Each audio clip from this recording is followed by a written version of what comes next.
Seigneur Jésus, j'aimerais te dire merci pour ce moment que l'on peut passer ensemble. J'aimerais te dire merci pour le privilège que l'on a de pouvoir entendre une parole qui nous fait du bien, pouvoir entendre quelque chose qui nous accroche, quelque chose qui nous fait grandir.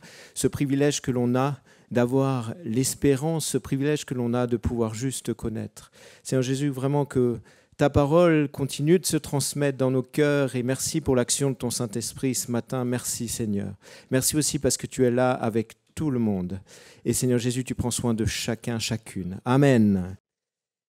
Alors ce matin, donc je vais partir à partir du verset de l'année. C'est bien, on arrive à la fin de l'année, donc je me dis autant refaire une petite piqûre de rappel. Moi, il y a quelque chose dans ce verset qui m'impressionne. Selon le serment par lequel Dieu avait juré à Abraham notre père de nous permettre, après que nous serions délivrés de la main de nos ennemis, de le servir sans crainte, en marchant devant lui dans la sainteté et dans la justice tous les jours de notre vie. Et là, on dit « Waouh ! C'est votre vie de tous les jours. Vous marchez de droit devant lui dans la justice et la sainteté, n'est-ce pas ?» Oui ? On essaye ? Ah ! Tout le monde n'est pas convaincu. Les amis, est-ce que vous croyez que Dieu nous ment ? Il a dit, il nous permet, après que nous serions délivrés de la main de nos ennemis, de le servir sans crainte et de marcher devant lui dans la justice et la sainteté. Il n'a pas dit pour que tu fasses des efforts, pour que tu marches dans la justice et la sainteté. Il a dit, je vais te permettre de le faire. Après, l'œuvre de la croix, les amis. Mais comment ? Comment c'est possible ? Comment c'est possible ? Avant d'aller plus loin, je ne sais pas si vous connaissez ce jeu. Vous connaissez ce jeu ? Un enfant se met devant un groupe d'enfants et puis il dit comme ça, Jacques a dit, lève la main gauche. Alors il lève la main gauche, ok ? Ensuite Jacques a dit, lève le pied gauche, ok ? Ensuite Jacques a dit, lève la main droite. Et je m'arrête là, j'ai envie de continuer mon message. Et vous dites, mais alors là, Michael, il va pas bien là. On va un peu moderniser ça. La société a dit. Vous connaissez la société a dit ou le monde a dit ? Alors on va y aller. Le monde a dit, les filles, c'est tel standard. Et toutes les filles disent oui, c'est vrai, et ils font tout pour être à ce standard. Le monde a dit, les hommes, c'est tant d'abdos. Et tous les hommes disent oui, c'est vrai, je vais aller dans la salle de fitness. C'est pas moi. La société a dit, la famille, c'est comme ça. C'est plus ce que la Bible nous enseigne. Et puis le monde répond, oui, c'est ça. La société dit, ou les grands dirigeants disent, Dieu a perdu le contrôle. Et là, le peuple dit, mais qu'est-ce que c'est vrai ? Les amis, ce que je suis en train de dire ce matin, c'est très important. On est tous influencés. On est tous influencés. Et la question que l'on doit avoir ce matin, est-ce qu'on est dans la société a dit ou Dieu a dit ? Savez-vous, mon thème ce matin, c'est se laisser modeler. Se laisser modeler. Par qui ? Savez-vous que Dieu est un potier ? Est-ce que vous savez ça ? Dans Romains 9, 20, il est dit aux hommes, mes sœurs, on peut aussi rajouter aux femmes, hein, toi plutôt, qui es-tu pour contester avec Dieu le vase d'argile, dira-t-il à celui qui l'a formé, pourquoi m'as-tu fait ainsi ? Qui, le matin, quand il est devant sa glace, s'est dit, Seigneur, pourquoi tu m'as fait ainsi ? Ou bien, ah mais je ne suis pas suffisamment bon, c'est peut-être plus subtil. Et puis, dans 1 Timothée 2,13, il est dit, car Adam a été formé le premier, Ève ensuite. Et le mot formé, ça vient plasso en grec, et plasso signifie modeler à partir de l'argile, façonner, mouler.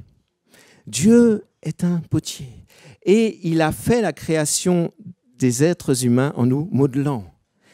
Il y a quelqu'un qui a prié avant et qui a dit qu'on a été tissé dans le ventre de notre mère. Frères et sœurs, Dieu continue de modeler. C'est un potier. Qui est-on pour lui dire « Qu'est-ce que tu fais ? Tu te trompes ?» Et c'est ce qu'on va voir.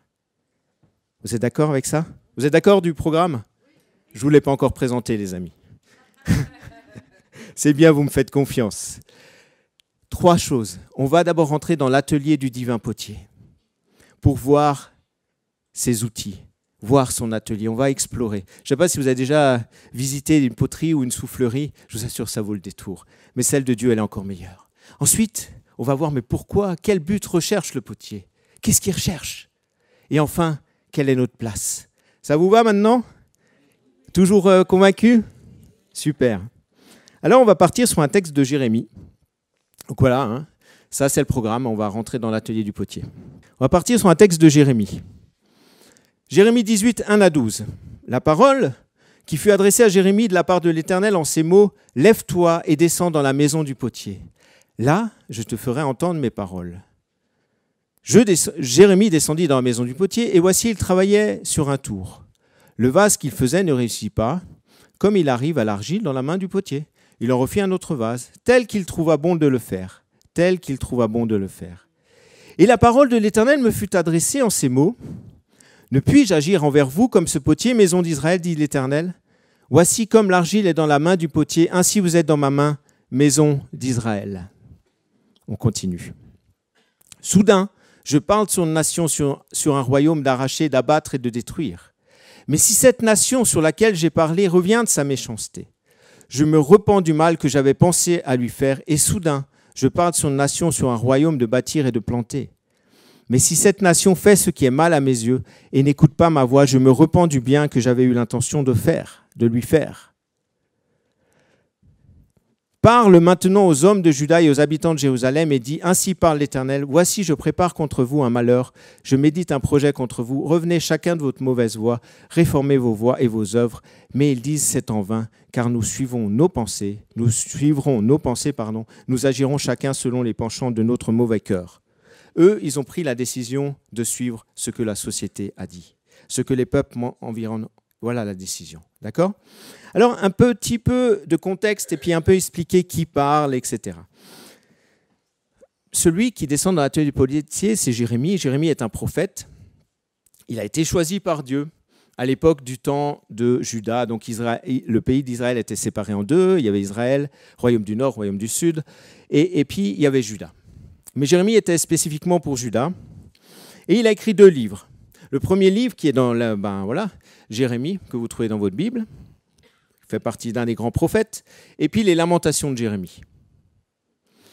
D'ailleurs, d'où est sorti le verset qui est très bien connu, « Car les bontés de l'Éternel ne sont pas épuisées, elles se renouvellent chaque jour. » Heureusement qu'il y en a qui suivent, hein, les amis. Hein. Vous connaissez ce verset? Ouh. Il va falloir vous réveiller. Donc, Jérémie est là, et puis il entend la parole de Dieu qui lui dit « Va dans la maison du potier ». Dans notre histoire, le potier est l'image de Dieu, et l'argile est l'image du peuple. D'accord? Est-ce que c'est tout en ordre pour vous? Alors moi, quand j'ai étudié ce texte, ce qui m'a impressionné, c'est la souveraineté de Dieu.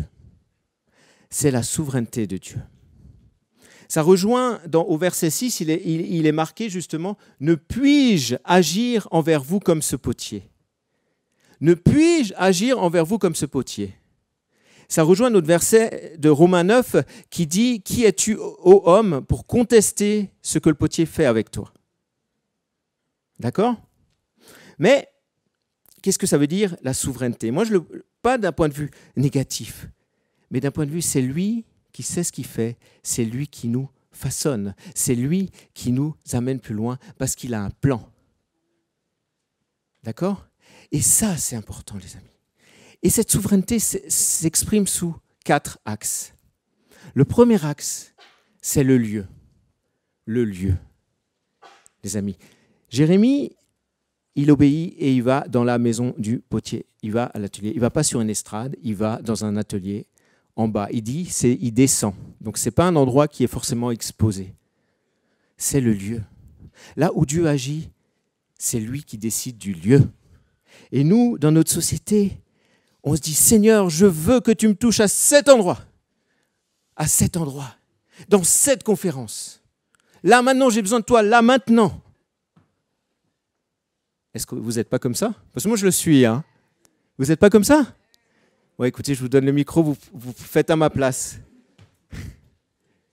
C'est comme ça que l'on est, les amis. C'est comme ça que l'être humain est. Et vous savez, quand vous prenez Moïse, Gédéon, David, quand vous prenez ces serviteurs de Dieu, Moïse a été modelé dans le désert juste avant le buisson ardent. Il a voulu prendre la défense du pays, de son peuple, des Israélites, et ça a failli terminer en catastrophe pour lui, parce qu'il a voulu avoir des raisonnements humains. Donc, il a été dans le désert. David, il a été modelé derrière ses moutons. Les chants de louange de David, souvent c'était derrière les moutons. C'était dans l'adversité. C'était sûrement dans les cavernes. Mais il a été modelé. Savez-vous, un potier pour travailler, un artisan pour travailler, il a besoin de calme. Il a besoin de calme. Alors oui, Dieu peut tout faire à chaque moment. Oui, il peut agir à tel endroit. Oui, il va le faire à des moments donnés. Mais nous n'avons pas l'autorité pour lui dire « Je veux que tu agisses maintenant. Je veux que tu agisses ici. » C'est dans le lieu choisi par Dieu. Vous savez, on a visité quelque temps en arrière une soufflerie en Lorraine avec la famille. Et c'est vrai que, alors oui, il y a certains qui soufflent le verre devant tout le monde, mais je me demande, ils doivent être super concentrés sur ce qu'ils font. Parce que les gens, ils passent, ils regardent. Mais parfois, Dieu, il a juste besoin de notre cœur et de dire, là, maintenant, c'est ici que j'ai choisi de te travailler sur ce point-là, et c'est ici. Dieu est souverain dans, justement, l'endroit où il le décide. Deuxième axe. Dieu est souverain, et ça, on aime encore moins, selon le temps qu'il choisit. Les amis, vous êtes comme moi? Est-ce que on se rend compte de ça, que la société nous influence? Quand on va manger, on veut que ça soit servi au plus vite. Quand on est à une caisse, on a envie de passer au plus vite. Et quand il y a un problème, on râle. On est des bons chrétiens, donc on ne râle pas à l'extérieur, mais on râle à l'intérieur. Oui ou non? Oui? Ah, vous me rassurez, je me sens moins seul. Dans ce texte-là, soudain, ça ne marche pas, donc il refait. Dieu refait, le potier refait. Il y a des textes où c'est lui qui décide, le timing. Et puis de temps en temps, si un peuple, et c'est marqué à la fin, si un peuple se rebelle, le timing change. Si un peuple se convertit, le timing change. Le timing change. Le temps sont dans sa main. Il est souverain dans son atelier. Et s'il sait que telle poterie doit prendre tant de temps, il va le faire, les amis. Et ce n'est pas agréable. Oui, ce n'est pas agréable. D'autant encore moins agréable par notre société qui nous dit on peut manger en 5 minutes. Mais manger en 5 minutes, est-ce que c'est tout le temps bon pour la santé, les amis? Alors, est-ce qu'on a cette attitude de Psaume 31 qui dit « Ô Dieu, mes destinées sont dans tes mains. Mes destinées sont dans ta main. Je te fais confiance pour le timing. » Troisième axe, Dieu est souverain parce qu'il décide de l'objectif du résultat. Je suis Michael. Vous êtes qui vous êtes. Mais vous ne serez jamais Michael. Et je ne serai jamais vous. Et Dieu décide pour chacun de nous ce qu'il veut pour nous. Ce qu'il veut pour nous. Et oui, parfois on aimerait pouvoir faire ci, ça. Mais ce n'est pas ce que Dieu décide, forcément. Alors merci. Et vraiment, c'est important de découvrir qu'il décide. Et s'il dit « j'aimerais te conduire là », ce n'est pas pour nous brimer, mais c'est pour nous encourager. Et c'est pour qu'on puisse accomplir les œuvres qu'il a prévues d'avance pour. D'accord? Dieu décide du résultat. Donc Dieu décide le lieu, Dieu décide le temps et Dieu décide le résultat. Ensuite, l'axe encore plus important, c'est les outils. Le potier utilise les outils dont il a besoin. Et là, on se dit, ah oh. Alors, je me suis un peu renseigné, j'ai un peu étudié, j'ai fait un peu de poterie sur Google est mon ami. Et il y a différentes étapes dans une poterie, j'ai appris plein de choses. Première étape, le modelage. Et là, le potier, il utilise ses mains pour donner la forme. Et ce texte dit que le peuple est l'argile. Donc mettez-vous à la place, vous êtes l'argile et puis vous êtes malaxé là, c'est très agréable. Hein. Ce n'est pas forcément un massage, on est malaxé pour justement grandir. Et là on dit les mains de Dieu, parfois on dit ah Seigneur là ça fait mal là. Hein. Et pourtant il décide de mettre le doigt dessus pour justement enlever cette aspérité, pour enlever ce point dur. Il veut agir. Il veut nous faire grandir. Et les mains de Dieu ne sont pas là pour nous brimer, les mains de Dieu sont là pour nous faire grandir, pour qu'on trouve une forme. Le modelage. Mais il va aussi utiliser un tour. Vous savez ce que c'est un tour? On met la poterie, la glaise dessus ou l'argile dessus, là, et ça tourne en rond. Et puis le potier continue avec ses mains à faire grandir, etc. Et on tourne en rond. Et on est l'argile, on tourne en rond. Qui a envie de tourner en rond? Ah, vous n'êtes pas beaucoup, hein? Et puis parfois, ce que j'ai réfléchi, je me suis dit, mais le fait de tourner en rond, ben en fait, ça peut être les autres. On se dit, purée, encore ça, je m'en sors pas avec lui, avec elle. Ou bien, c'est les circonstances, je tourne en rond. Et là, quel est votre réflexe? Quel est notre réflexe? C'est de dire, mais Seigneur, pourquoi? Mais vous savez pourquoi? Parce que le Seigneur, lui, il connaît l'objectif. Il connaît le résultat. Et on peut tourner en rond. Mais on aura la forme que Dieu veut, si on se laisse faire. Et ça, c'est important. Ensuite, prochaine étape aussi, une étape que l'on aime tous, si on se met à la place de l'argile. Le potier, il prend sa forme et puis il le met sur une étagère. Direction le séchage. Et là, on dit, c'est tranquille. Premier jour, ah, tranquille, je me repose, pas de souci. Deuxième jour, ah, je me repose encore. Troisième jour, ah. Quatrième jour, on dit, oh, il y a peu de mouvement, n'est-ce pas? Mais on n'est pas dans le four. Encore. On est là sur une étagère. Mais t'es où, Dieu? Tu m'as oublié? T'es où? Je comprends pas. Moi, j'aimerais être en train d'évangéliser sur tel ou tel... Ouais, j'aimerais proclamer ta parole. T'es où? Je comprends pas. Puis là, le cinquième jour, on dit, ah, mais Seigneur, c'est bon, hein? Et le potier s'approche de nous et dit, ah, non, c'est pas bon. Et il repart. Osée nous dit, je te conduirai dans des moments de désert. Osée nous dit ceci. Pourquoi? Pour nous parler à notre cœur. Et c'est dans ces moments-là aussi que le Seigneur parle à notre cœur. C'est pourquoi, voici qu'en la séduisant, moi je la conduirai au désert et je parlerai à son cœur. Le temps de séchage, c'est le temps, oui, ça peut paraître long. Et on se dit, c'est interminable. Mais c'est un temps où le Seigneur y parle. C'est un temps où il vient voir et dit, ah, pas encore maintenant, attends encore un peu. Et vous savez pourquoi on doit faire sécher une poterie? Ça, c'est de la physico-chimie, ça j'aime bien.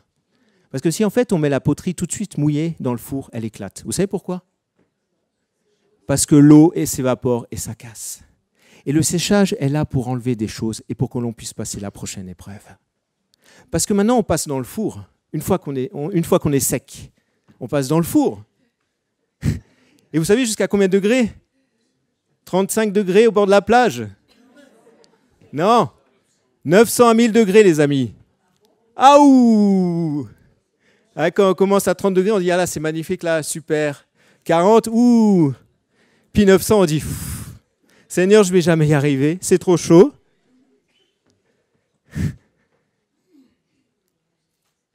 Et pourtant, c'est indispensable pour enlever les dernières impuretés.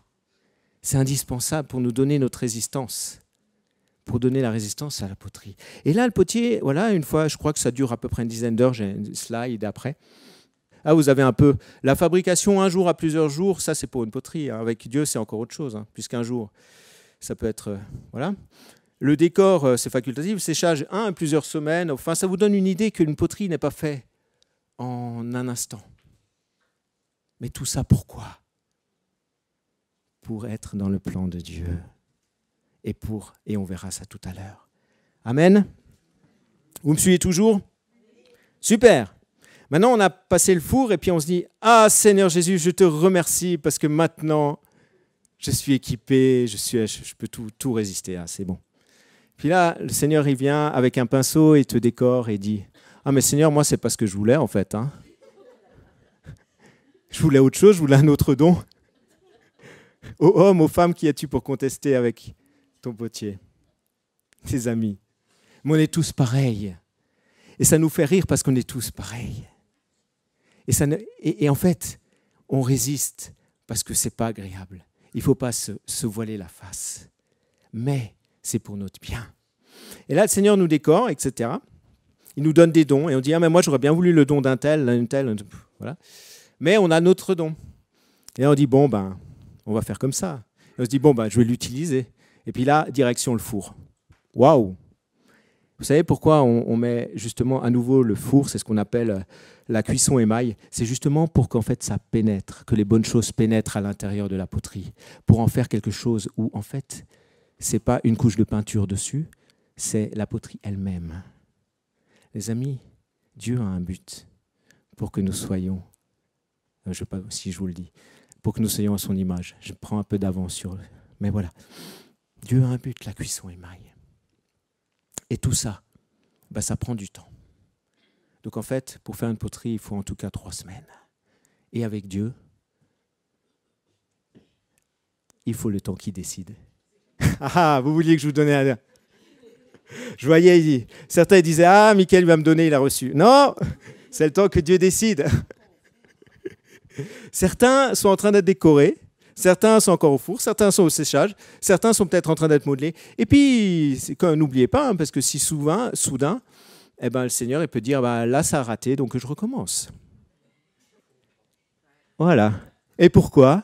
Et c'est là où on arrive, parce que si on est dans l'atelier du potier, au temps du potier, selon ce qu'il veut, les amis, c'est là où on progresse, c'est là où on a quelque chose de bien avec lui. Pourquoi? Parce qu'en fait, Colossiens 3, 8 à 10 nous dit, et c'est là où j'arrive à mon deuxième point, quels sont les buts du potier? Le premier but, c'est se laisser modeler, renouveler pour être à son image. Renouveler pour être à son image. Colossiens 3, 8 à 10 nous dit, mais maintenant rejetez tout cela, la colère, l'irritation, la méchanceté, qu'aucune insulte ou parole grossière ne sorte de votre bouche. Ne vous mentez pas les uns aux autres, car vous avez abandonné votre vieille nature avec ses habitudes et vous êtes revêtus de la nouvelle nature. Vous êtes des êtres nouveaux que Dieu, notre Créateur, renouvelle continuellement à son image pour que vous le connaissiez parfaitement. Le but de Dieu, c'est que l'on soit à son image. Qu'est-ce qui a cassé le fait que l'image de Dieu a été ternie? Vous savez, c'est le péché. Et en fait, à travers Jésus, Dieu il revient à son objectif premier, être à son image. Notre part, vous remarquez, c'est bien marqué que c'est pas marqué que la poterie ou qu'on s'améliore par notre propre force, c'est marqué que Dieu fait l'œuvre. Notre part, c'est de rejeter les choses qu'il nous demande de rejeter. Et Dieu nous renouvelle. C'est dans ce sens-là. C'est dans ce sens-là, les amis. Dieu nous renouvelle. Si on met de côté sa part, c'est de nous renouveler, de nous faire grandir et de nous façonner à son image. Et notre part, c'est de le laisser faire et de se séparer des mauvaises choses. Mais non seulement, mais moi, ça me réjouit d'être à son image. Tourne-toi vers ton voisin et dis-lui, tu as l'image de Dieu.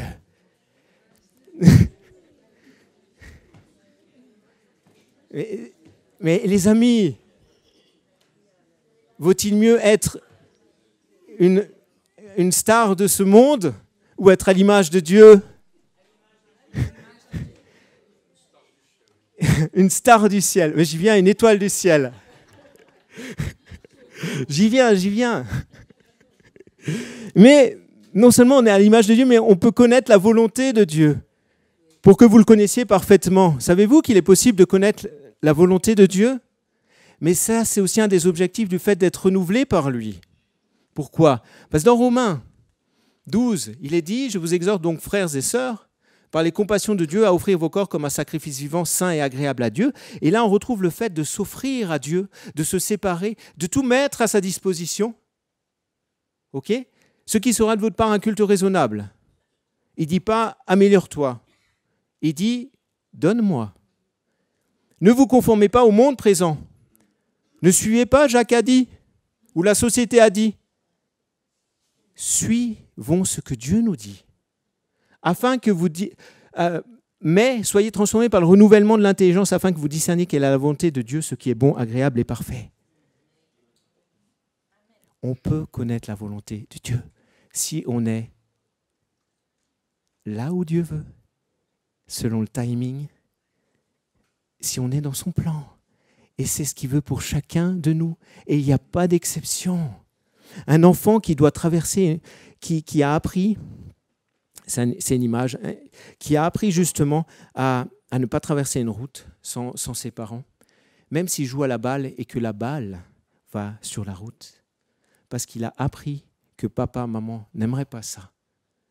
Il ne va pas traverser la route. C'est ça, connaître la volonté de Dieu. En fait, la communion avec le potier se passe à l'intérieur et on sait. Et en fait, quand il nous travaille, il nous enlève des choses. Et on commence à développer un amour toujours plus grand. Et on se réjouit d'être à l'image de Dieu. Et on sait et on a juste envie de lui faire plaisir. Amen. Amen. On peut connaître. Vous savez, être modelé, c'est comme mettre des lunettes pour les myopes. On arrive à discerner de plus en plus ce que Dieu veut. Parce qu'il travaille, parce qu'on est disponible. Mais c'est magnifique. C'est magnifique. Et ensuite, je reviens aux stars du ciel. Merci pour cette image.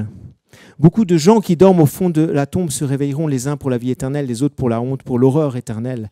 Les gens intelligents rayonneront de splendeur comme la voûte céleste. Après avoir montré aux autres comment être fidèles, ils brilleront pour toujours comme des étoiles. Dieu nous modèle pour que nous soyons à sa gloire, transformés en la même image de gloire en gloire, comme par le Seigneur l'Esprit. Nous, Dieu a un but, c'est pas de nous laisser sur une étagère sur le séchage. Ça, c'est ce que l'ennemi nous dit, ou ça, c'est notre chair qui nous dit, le potier t'a oublié. Dieu, il a un but, c'est que l'on soit à l'image de Dieu, qu'on connaisse sa volonté et que l'on soit comme des étoiles dans le ciel. C'est ce qu'il veut pour chacun de nous. Vous êtes d'accord avec ça? Vous me suivez toujours? Vous voulez encore faire un petit bout de chemin? Oui! Vous savez, une autre chose aussi que le Seigneur, que le potier veut, c'est en fait la travailler. Et une autre chose que Dieu veut, c'est nous travailler. Et dans Hébreu, il est marqué la chose suivante: supporter le châtiment. C'est comme des fils, des filles que Dieu vous traite, car tel est le fils, la fille qu'un père ne châtie pas. Et plus loin, mais Dieu nous châtie pour notre bien, afin que nous participions à sa sainteté. Être modelé pour participer à la sainteté de Dieu. Et là, on fait vite un retour en arrière à l'introduction du verset de l'année, pour que nous marchions devant lui dans la sainteté et la justice. Et la solution du verset de l'année, c'est de se laisser modeler. Et la boucle est bouclée. Trop souvent, vous savez quelle est la différence, entre un assassin et un chirurgien? Il y en a un qui est là pour tuer avec le couteau, et l'autre, il est là pour réparer. Et vous savez, quand Dieu nous fait de la chirurgie, il ne se trompe jamais. Ses mains ne se trompent pas. Et il connaît le timing. Nous sommes là dans ses mains. Et ce que nous, on prend, oui, c'est dur parfois. C'est dur, c'est vrai. Et nous, peut-être, on dit, ah Seigneur, mais n'oublie pas que c'est un Père et qu'il est là pour que nous participons à sa sainteté. Amen. Donc, si on revient, se laisser modeler, renouveler pour être à son image, pour participer à sa sainteté, pour le connaître parfaitement et pour briller, pour être une star du ciel. Ça, je m'en souviendrai. Être une star du ciel. Moi, je loue le Seigneur qu'un jour, on sera avec lui et on brillera dans le ciel. Mais alors, quelle est notre part? Et c'est là où on arrive, sur la Troisième partie. La part de l'argile.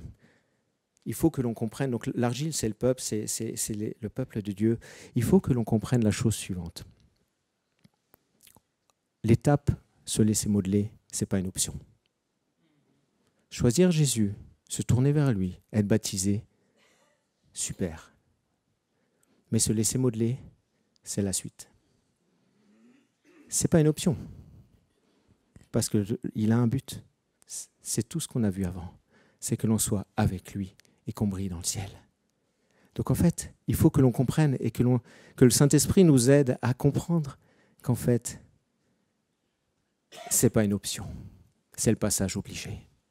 Mais on est dans la main de Dieu. On est dans la main de Dieu.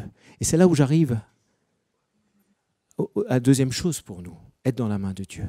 Est-ce que, moi, quand j'ai visité cette soufflerie justement en Lorraine et puis qu'il était en train de souffler le verre, j'ai pas vu le verre dire « Hey, fais un peu attention, là, tu es en train de me chatouiller quand tu me souffles. Hein. » Ou bien « S'il te plaît, c'est un peu trop chaud là, tapote moins fort. » Non. L'argile est dans la main du potier et en fait, ça veut dire quoi? Ça veut dire que sans lui, on ne peut rien faire. Sans lui, on ne peut rien faire. Nous devons assimiler que nous ne sommes que l'argile et que nous ne pouvons... C'est lui qui est souverain et il ne se trompe pas. Se laisser modeler n'est pas une option. On est dans la main de celui qui nous aime. On est l'argile. Nous n'avons pas d'autre autorité que de dire « Seigneur, c'est toi, tu ne te trompes pas. »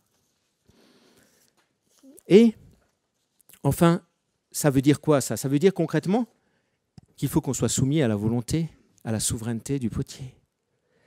Et qu'est-ce que ça veut dire être soumis? Souvent on dit « Seigneur, j'aime pas être soumis ». Mais la soumission, c'est un acte de foi. Seigneur, c'est compliqué, oui. Mais je décide que si c'est là que tu veux me travailler, on va faire un bout de chemin ensemble. Seigneur, c'est compliqué, c'est long, je m'ennuie, c'est compliqué, mais je décide que tu sais pourquoi, tu ne te trompes pas dans le timing. Seigneur, je ne comprends pas pourquoi tu me demandes ça. Pourquoi? Mais je décide qu'en fait, tu ne te trompes pas et ce que tu fais avec moi est juste. Seigneur, je ne comprends pas pourquoi je dois passer sur le tour et tourner en rond, sécher, tout ça, je ne comprends pas. Mais je décide que tu ne te trompes pas dans ta phase de construction avec moi. C'est la soumission, c'est un acte de foi. Nous n'avons pas un dictateur, nous avons quelqu'un qui nous aime. Amen. Et ensuite, être soumis donc, et après rechercher. Ce texte nous dit, chercher les choses d'en haut où le Christ est assis à la droite de Dieu. Se séparer des choses et laisser le Seigneur faire. Chercher les choses que le Seigneur aime. Ça a été prié aussi. Cherchez de tout votre cœur. Cherchons de tout notre cœur qui est Jésus. Cherchons. Et comme ça, on est dans la main du potier. Et il nous travaille. Et on grandit. Et on progresse. Et on s'encourage les uns des autres. Donc les clés pour être modelés, c'est une étape indispensable. Ce n'est pas une option. L'autre chose, c'est justement le fait de savoir qui on est. Nous ne sommes que l'argile. Nous ne sommes pas des super-héros. Oui, j'aurais bien voulu être Superman quand je suis né, mais non. J'aurais bien voulu être un tel. Non. Être soumis, c'est-à-dire faire un pas de foi et rechercher ce que le Seigneur aime. Voilà la part de l'argile. Alors on va fermer nos yeux un instant. On va juste fermer nos yeux, on va juste réfléchir un moment. L'objectif de Dieu, c'est justement que l'on puisse briller, que l'on puisse rentrer dans sa présence, que l'on puisse rentrer dans tout ça. Et il y a plusieurs décisions importantes dans la vie, mais elles sont toutes dépendantes de notre réponse à cette injonction du Seigneur, suis-moi. Oui, il y a le fait de travail, etc. Il y a plein de décisions importantes, mais elles sont toutes dépendantes de suis-moi. Et le fait de se tourner vers le Seigneur et de se faire baptiser, etc., c'est le début. Mais en fait, on est appelé justement à aller de l'avant, à continuer d'aller de l'avant dans ce sens-là. Et oui, nous ne maîtrisons pas où sera l'atelier de Dieu dans nos vies. Probablement, on passera dans différents ateliers. On ne maîtrise pas quel outil il va utiliser. Quel est le timing qu'il propose? Quel est son plan pour ma vie, pour ta vie? Et puis, essayer de forcer la main de Dieu, d'essayer de faire un bras de fer avec lui, ça ne sert pas à grand-chose, si ce n'est à perdre justement du temps. Mais Dieu est un Dieu rempli de grâce. Et si, comme le peuple d'Israël, si on revient à notre texte de Jérémie, on se rebelle, il va nous laisser libres. Mais on ne pourra pas grandir. Par contre, il a dit dans ce texte aussi, si on est disponible, si on se tourne vers lui toujours plus, alors il continue son œuvre en nous. Alors la question qu'on a ce matin, c'est où est-ce qu'on en est? Et je crois vraiment que le Seigneur veut nous faire grandir, veut nous faire progresser, afin que nous ressemblions toujours plus à son image. Seigneur Jésus, alors que l'on a nos yeux fermés, je te prie vraiment par ton Saint-Esprit juste que tu parles. Je te remercie parce que ce qui a été donné ce matin a été semé et je sais que, Seigneur Jésus, tu as parlé. Que vraiment, tu nous inspires, tu nous encourages, tu nous relèves, tu nous encourages à aller de l'avant. Et que vraiment, ton Saint-Esprit nous révèle toujours plus qu'en fait, tu es là pour que nous progressions et pour que nous marchions et que nous soyons transformés de gloire en gloire. Seigneur, merci parce que tu es ce Dieu qui travaille les cœurs. Merci Seigneur Jésus. Saint-Esprit, je te remercie pour ton œuvre. Merci parce que tu es le divin potier et tu ne te trompes pas. Et si vraiment tu veux vraiment être dans cette attitude, je t'invite juste à prendre une minute de silence, fais dans ton cœur cette prière et remets-toi devant le Seigneur. Vraiment, 1 minute.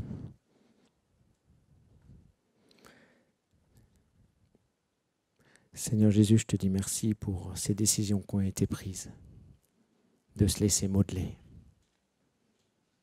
Et je te remercie parce que Seigneur Jésus, on va continuer de progresser tous ensemble à l'image de toi. Amen.